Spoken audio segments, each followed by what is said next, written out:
সকালের ওয়েদারটা তো খুব ভালো ছিল। So hey guys, welcome back to my 100 days bubble challenge. আজকে হলো ডে 9 আর আমি আজকে সকালবেলা উঠেই স্নান দান করে স্কিন কেয়ার করে নিয়েছি। তারপরে তো পুজোটা করে আমি চা খেতে বসলাম, তো চা দিয়ে বিস্কিট খেলাম আর তারপরেই রান্নাটা বসিয়ে দিলাম। তো রান্নাটা বসিয়ে দিয়ে আমি কিন্তু একটা ওষুধ খেয়ে নিলাম আর তারপরে একটু মুড়ি খেয়ে নিলাম। তো ওষুধটা খাওয়ার পরে আমি মুড়িটা খেয়েছি আর আজকে রান্না করছি পাতলা মুসুর ডাল। তো সকালবেলা আমি ভাবলাম একটু আলু পটল সেদ্ধ দিয়ে ভাতটা খাই। আর আজকে যাচ্ছি ডাক্তারের কাছে। তোমরা যদি আমার চ্যানেলে নতুন হয়ে থাকো তাহলে প্লিজ চ্যানেলটাকে সাবস্ক্রাইব করে দিও। আর আমার ভিডিও ভালো লাগলে কিন্তু লাইক করতে একদমই ভুলবে না। আমার প্রত্যেকটা ভিডিওকে এত ভালোবাসা দেওয়ার জন্য অনেক অনেক থ্যাংক ইউ। ডাক্তারের কাছ থেকে চলে আসলাম আর এখন আমি চেঞ্জ করে নিচ্ছি।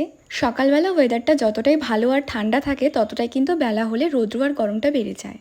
আমি লেসের এই সল্টেড ফ্লেভারটা ফার্স্ট টাইম ট্রাই করলাম অ্যান্ড এটা আমার ভালোই লেগেছে। আগের দিন আমি লেমন চিলিটা খেয়েছিলাম। তারপরে তো রান্না কমপ্লিট হলে আমি দুপুরে লাঞ্চটা করে নিয়েছি আর এগুলো দিয়েই আজকে লাঞ্চটা করলাম। লাঞ্চটা করে উঠে আমি একটা ভিডিও এডিট করলাম আর সেটাই তোমাদের সাথে শেয়ার করলাম। বিকেলে তো খিদে পেয়ে গেছিলো তাই একটা ওরিও খেয়ে নিলাম আর বিকালবেলা একটু ছাদে গিয়ে বসেছিলাম, বাট আজকে না ছাদে হাওয়া দিচ্ছিল না। আজকে রাতে খাওয়ার জন্য করেছি শুধুমাত্র রুটি আর আমি সন্ধ্যাবেলা একটা সুইচ রোল খেয়ে নিলাম। এই দিনের হোয়াটা ইটিনের সিরিজটা কিন্তু দেখতে একদমই ভুলবে না, অনেক ভালো ভালো খাবার আছে। রাত্রেবেলা খেয়েছিলাম রুটি তড়কা আর তার সাথে ছিল মিষ্টি। And that's it for today, by.